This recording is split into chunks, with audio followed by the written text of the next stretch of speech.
Bismillahirrahmanirrahim. Assalamualaikum warahmatullahi wabarakatuh. Alhamdulillahirabbil alamin. Wassalatu wassalamu ala asrofil anbiya'i wal mursalin. Asyhadu an la ilaha illallah wa la syarikalah wa asyhadu anna Muhammadan abduhu wa rasuluh. Allahumma shalli ala Muhammad wa ala alihi wa ashabihi ajmain, amma ba'du. Alhamdulillah, segala puji bagi Allah Subhanahu wa taala.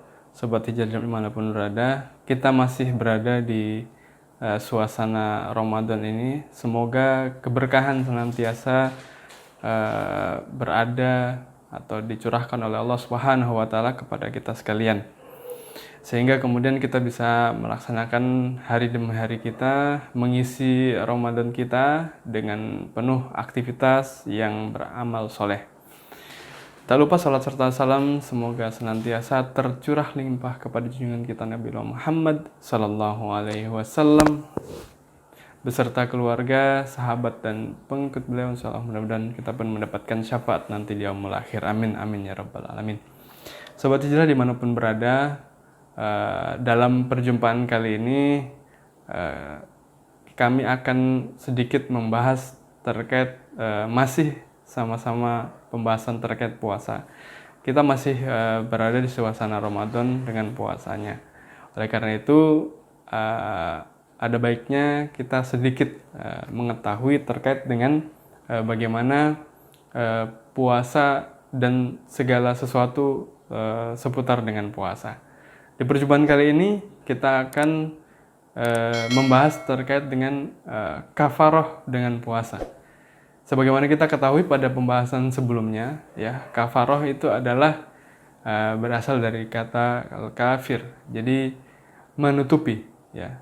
Tapi kemudian menjadi al-kafaroh sehingga hal ini digunakan untuk menutupi segala perbuatan-perbuatan yang menyalahi daripada hukum-hukum dalam syariat, sehingga kemudian kafaroh ini menjadi pelunas atau kemudian menjadi penghapus, ya, perkara-perkara yang tadinya sudah dilakukan kemudian disalahi oleh yang bersangkutan.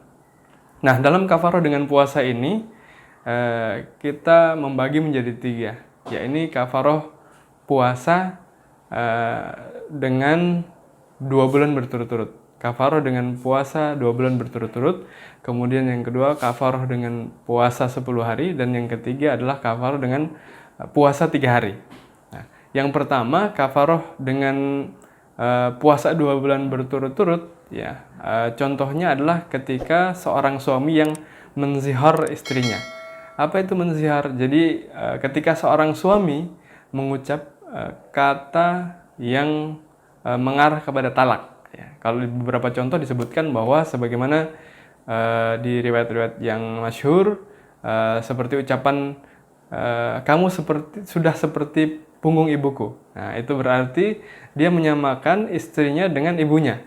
Ya, sehingga kemudian dia mengharamkan dirinya, seorang suami, seorang laki-laki itu untuk kemudian mendekati istrinya disebabkan oleh itu. Jadi itu kata-kata yang mendekati talak. Nah, di titik ini ketika si suami ingin kembali rujuk kepada istri, maka ini yang dimaksud dengan kafaroh seorang suami yang zihar, ya. Dia harus puasa 2 bulan berturut-turut, ya, sebelum kembali untuk rujuk kepada istrinya. Nah, kemudian puasa 2 bulan berturut-turut yang masuk ke dalam kategori ini adalah puasa yang ditujukan kepada orang yang membunuh dengan keliru.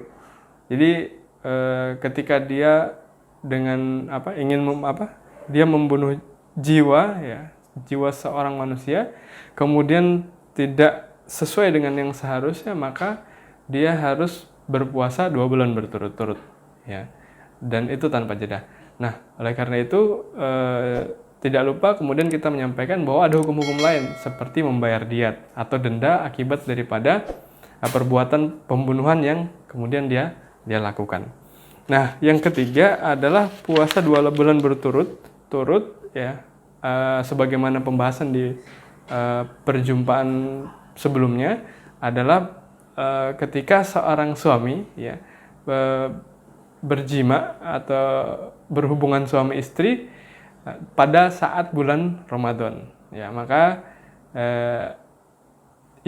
suami istri tersebut harus membayar kafaroh dengan berpuasa 2 bulan berturut-turut. Meskipun nanti ada rukhsah ya ketika tidak mampu seperti apa, memberi makan orang miskin atau kemudian yang semisal dengan itu. Nah, kemudian terkait dengan puasa 10 hari. Ya, kafaroh puasa dengan 10 hari itu ditujukan kepada seorang yang melakukan ibadah haji tamattu. Apa itu haji tamattu? Maka di sini disebutkan bahwa haji tamattu adalah ketika seorang yang berhaji berniat melaksanakan umroh terlebih dahulu, kemudian setelah selesai melaksanakan umroh, dia bertahalul dari ihramnya dan menunggu hari Arafah atau hari Tarwiyah sebelumnya. Kemudian ia berihram seraya berniat haji saja. Nah, ini orang yang haji tamattu ini harusnya menyembelih kurban. Tapi kalau seandainya tidak menemukan hewan sembelihan kurban, maka ia harus menggantinya kafarahnya dengan berpuasa selama 2 bulan berturut-turut. Nah, yang ketiga adalah kafarah puasa 3 hari. Ya, ini ada dua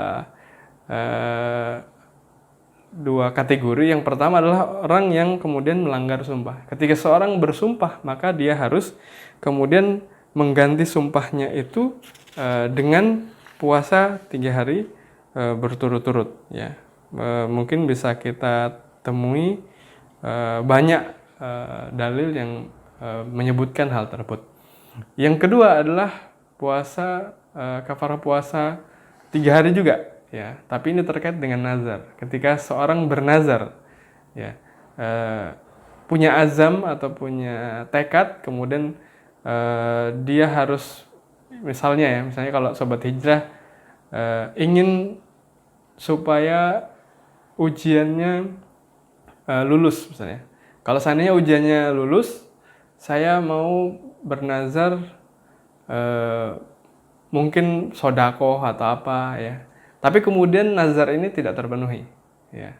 Nah, disinilah kemudian harus mengganti atau kafarah dengan nazar inilah puasa selama 3 hari. Oke, mungkin demikian perjumpaan kita kali ini. Semoga bermanfaat bagi kita semua. Kita akhiri dengan subhanakallahumma wa bihamdika asyhadu an la ilaha illa anta astaghfiruka wa atubu ilaik. Kau hijrah, kau mantap. Assalamualaikum warahmatullahi wabarakatuh.